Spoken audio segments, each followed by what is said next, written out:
South Africa is the largest and most diversified economy in Africa, with a GDP of 369 billion US dollars, a population of 58 million, and a per capita GDP of 6,400 US dollars. Today in conversation with Business and Technology is South Africa's acting ambassador to Malaysia, His Excellency Schoeman Du Plessis. Now he's going to share with us insights into South Africa, Africa in general, and also the potential opportunities for Malaysian and South African companies in each other's countries. Welcome to Business and Technology, Your Excellency. Thank you, Brian. Thank you. Could you kindly walk us through the South African economy today? Okay. So, you know, I mean, there was the pre-COVID era, and yes, of course, and the current situation. And, you know, South Africa's economy was struggling, honestly, the past few years before this crisis started. We had some challenges relating to some corruption, government corruption. There's a lot of similarities between Malaysia and South Africa, Malaysia. Yes. Yeah, it's just in some ways we mirror each other almost, you know, similar sized economies and same kind of problems. Similar GDP as well. Exactly. So we had a problem with some problems in the economy. I mean, South Africa has always been a very unequal country. You know, it's a contrast of rich and poor, and this is one of the biggest challenges South Africa has is to equalize the economy, to bring the large majority of poor people into the formal economy, and to get the economy going. And so we have a new president for the past 2 years, and he did a lot to get new investment in South Africa. We had 2 investment conferences, one in 2018 and one in 2019, where we had massive promises of new investments. And where is this new investment coming from? Is it from the EU? Is it from China, which is very right. active in Africa? From everywhere, but mostly from Europe and the US, countries in Europe and the US, and also from China. And what sort of sectors are they investing in? So a lot of it was automotive. And that is also traditional, because people like Volkswagen, and as an example, correct. have very long-term investments, and Mercedes have long-term investments in South Africa. Correct, and Japan, of course, in the automotive, yeah. So correct. I mean, South Africa makes most of the leading brands, you know, of vehicles assembly with a 40% local content. So Mercedes, BMW, Volkswagen, Toyota, Nissan, India, vehicles from India nowadays, Tata, and a few others. Yeah. So in terms of the economic, from a sectoral breakdown perspective, I understand that services comprise, and finance and services comprise approximately 25%, am I right? And correct. Then mining is about 13%? Correct. Which are the other major sectors? So the other major sectors are, as you said, the service economy. Tourism made up quite a, but the largest sector is industrial, actually. Sector. So industrial in terms of after finance, sorry, is industrial, yeah. So in terms of manufacturing, what specific areas within manufacturing? So again, automotive, steel, processing, food. It's quite a big, and then the agro-processing industries quite big in South Africa. So South Africa has always been an agricultural country. And I'm going to come back to you later in our conversation to see where Malaysian companies could tap into those sort of opportunities. Absolutely. But I'd like to ask you, Your Excellency, South Africa is now the chair of the African Union. Right. And also, could you walk us through that, and also the regional economic picture, right. especially with the signing of the African Free Trade Agreement? Correct. Very exciting. Very exciting. Please tell us more. So just to start off, I mean, that's one of the biggest problems in Africa is the regional trading. That's one of the biggest obstacles to Africa developing. And so you have always had economic groupings in Africa. So South Africa is part of SADC, the Southern African Development Economic Community. which is South Africa and most of its neighbors to the north, southern part of Africa. Then you have the East African grouping, the West African grouping, the Central African, and the North African groupings. So, but what the Continental Free Trade Agreement is doing is bringing the whole of Africa into one free trade area. You know. So is that more of an AFTA type agreement, like in Malaysia, in ASEAN, or is that a more stringent sort of closer cooperation like the EU? Probably, some people are saying it will look more like the EU if successfully implemented, because it will also allow free movement of people across borders, you know, without the need for... Which is what ASEAN is trying to move to right now. Correct, correct. That's what we're aiming towards. But you can imagine, I mean, it's a very complex, given the fact that there are so many African countries, you know. But the majority of them have signed up to it, and we all know that this is what we need to integrate the continent. Yeah. And let's move on to Malaysia and South Africa specifically. Now, how would you describe the current state of diplomatic relations between our two countries? Yeah, honestly, I can't say that it's at an excellent level. I think you know, it's good. I mean, there's a lot of goodwill, I think, on both sides. But economically, I haven't seen a lot of cooperation in the past few years. So I think that is a far, Your Excellency, that's a far contrast from, say, during the Mahathir years, where South Africa and Africa as a whole was very close to Malaysia. We had the Langkawi International Dialogue annual conferences where African leaders used to come to Langkawi. Malaysian companies also used to do a lot of business with us, South Africa. Correct. I like to refer to it as the golden years. Yes, I think a lot of Malaysian businessmen who have done business in South Africa refer to it as the golden years as well. That's correct. I think it was a period of discovery. You know, South Africa came out of apartheid.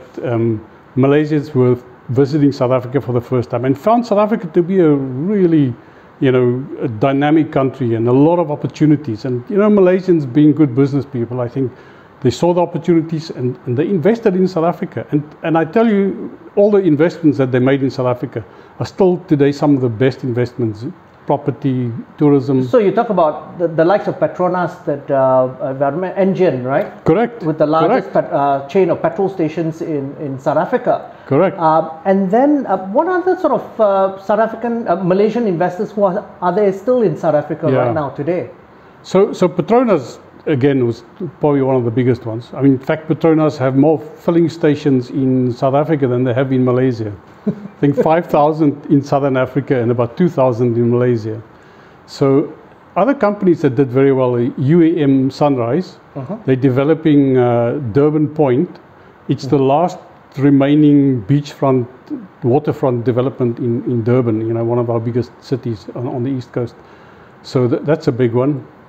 Sime Darby is doing oil processing, and they have a plantation of palm oil also in South Africa, where the climate allows it. Some of the other companies, you know, who some of them have divested to an extent. Country Berhad, you know, they had a golf estate development. They still have some shares in that. Yeah, those are the major ones. Yeah. So, do you think that, and you said that, you know, relations could be better, and do you think MIDA and MATRADE are doing enough to promote trade between Africa as a whole, in general, and Malaysian companies? Yeah. To be honest, no. But I can't say the same, you know, from our own trade development agencies, because, you know, I think you need the political optimism and the political contact in order for the business people to become interested in a country. And I think it's lacking on both on our side and your side. I think you, unfortunately, you know, went through some political instability in the past 2 years. You know, since I arrived here, I've seen 3 governments. So which is very unusual for our history. I know, very unfortunate, you know, because I think it stops policy from being developed in a coordinated way. And you know, I had very high hopes when the Mahathir government came back, and I thought we are back to the golden years. But you know, so Malaysia has moved on, I think, from some of the policies they had in the past. But I still think there's value for Malaysia to look at Africa. Okay, you say there's value. Where are the sectors? Where do you think Malaysian companies could go in and invest in South Africa and get a good return? Okay, so one of the primary ones I always push is the halal economy. Okay, because Africa has 800 million Muslims. Correct. And South Africa have a very old Muslim community from origins from this part of the world. That's right, the Cape Malays. Correct. So very respected community, fantastic links between them and Malaysia. And so Malaysia is regarded as one of the highest halal certification authorities in the world. Very respected. And I've always said that if South Africa and Malaysia cooperate to produce halal items and halal food products for the rest of Africa, South Africa has fantastic networks in Africa. You know, there's a lot of supermarket groups already in South African supermarket groups in Africa. It's ready-made distribution networks. We have fantastic banking services in South Africa, transport, everything you need to penetrate Africa, you can find in South Africa. So essentially what you're saying, obviously that's a sales pitch on your part, is also the fact that South Africa could be essentially for Malaysian companies the gateway to the rest of Africa. Correct. I mean, you know, the knowledge is there, the expertise are there, and you know, not everybody feels confident to do business in Africa. Now, what are the key challenges? So if we're new investors going into South Africa and Africa in general, what is the advice you would give Malaysian companies in terms of navigating the complexity? Yeah. So I'll tell you, the first thing is probably go to Africa. Go and see for yourself. Go on a fact-finding visit. Find partners even before you go in South Africa or in Africa, doesn't matter. And your embassy, do you have a specific trade commission that helps Malaysian companies? Correct. I mean, we can, if you want to invest in South Africa, we have fantastic assistance, you know, to help any investor in South Africa. The president, when he set up the two past conferences, we have a specific desk now. If you have any inquiries, you call them, they can set it up for you, they will assist you with any problems that you have. But I think, you know, the biggest problem is the perception that people have of Africa. You know, the Africa that you knew of 20 years ago or even 10 years ago does not exist anymore.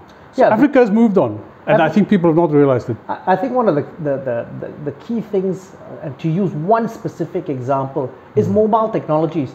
In fact, in mobile payments, Africa was ahead, in fact, leapfrogged places like even the US and China. They were doing money transfers before, digitally even before China and the US were. Correct. More people in Africa bank on their phones than anywhere else in the world. So, speaking of technology, what are the areas that you think that South Africa has advantages in terms of technology? So, you know, South Africa has always been a very innovative country. I mean, in almost every field. You might remember that the first heart transplant was done in, you know, 40, 50 years ago in South Africa. South Africa is very, very innovative. We manufacture oil from coal, the only country in the world. 40% of our fuel comes from coal. And then all the chemical industries related to it. South Africa was the only country in the world to develop nuclear weapons and willingly destroy it. That's interesting. I think that's a fact to remember. Correct. So there's a lot of technology. You know, the square kilometer array, it's the biggest radio telescope project in the world, is in South Africa. It's a cooperation effort by 10 countries. And South Africa was chosen specifically, you know, for the expertise that's available in South Africa, but also defense industries. You know, I mean, South Africa is busy upgrading one of Malaysia's armored vehicles.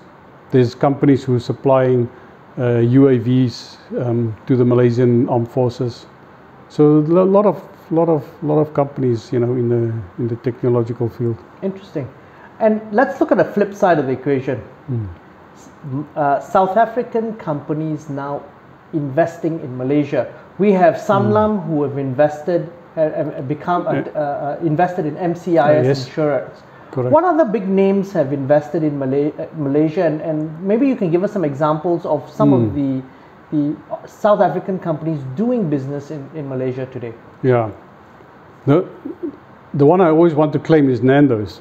But Nando's is an international company now, but you know, they started in South Africa.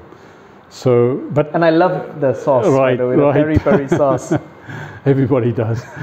So there's a company in Sarawak that a manganese smelter. It's quite a big investment by a majority South African Japanese company. They're taking advantage of the low energy electricity cost in Sarawak. There's a company involved in the polyethylene production facilities here, invested here, been here for a long time. In some of the security industries, there's some South Africans involved. And then, very excitingly, South Africa's rail and port company, it's a state-owned company, Transnet. We are looking at a port project in Perlis, which, if constructed, will be, you know, groundbreaking. It will be the closest port from Africa to Asia. So we think it's a fantastic project. They're busy with the first phase of the project now, and so Transnet manufactures locomotives, and they're looking at a tender now to supply Malaysia with locomotives, because you know, you really need to upgrade the rail network in Malaysia. That's a traditional, understood. And can I ask, in terms of Mr. Du Plessis, COVID-19 has impacted South Africa quite significantly, domestically and economically especially. Of course, the human cost is tremendous. Do you see a silver lining in this? Yeah, I think so. You know, well, first of all, South Africa had a lot of cases. I mean, we had community spread basically, but the good news is that our mortality rate very, very low. So it's similar to Malaysia, very low mortality. Exactly. I think you're at 1.5, we're at 1.9. So which I think you can ascribe to the good hospital facilities in South Africa. Since we had so many cases, we've seen a peak in July, and now it's dropping. And yesterday the president moved the country to the second lowest level. So everything is opening up from today. And everybody expects the economy to recover quite quickly in South Africa, you know. But we've been very hard hit, no doubt about it. No doubt about it, yeah. You know, Africa as a whole, Your Excellency, has had to deal with pandemics and stuff like that before, Ebola being a classic example. Correct. So, despite the relative poverty in some of these countries, have the outcomes been better because they have the experience? I think that for South Africa specifically, people are talking about two factors. One is the fact that a lot of people in South Africa were vaccinated since 1950 something. I think we have a 99% vaccination rate for other diseases, which seems to have conferred some immunity. So there's some element of herd immunity? So probably preventing people from becoming very sick. And two, as you said, I mean, South Africa has had an AIDS pandemic and epidemic, and a TB incidence is quite high. So we have a lot of community health workers. You know, we were very good at tracking and tracing because of TB.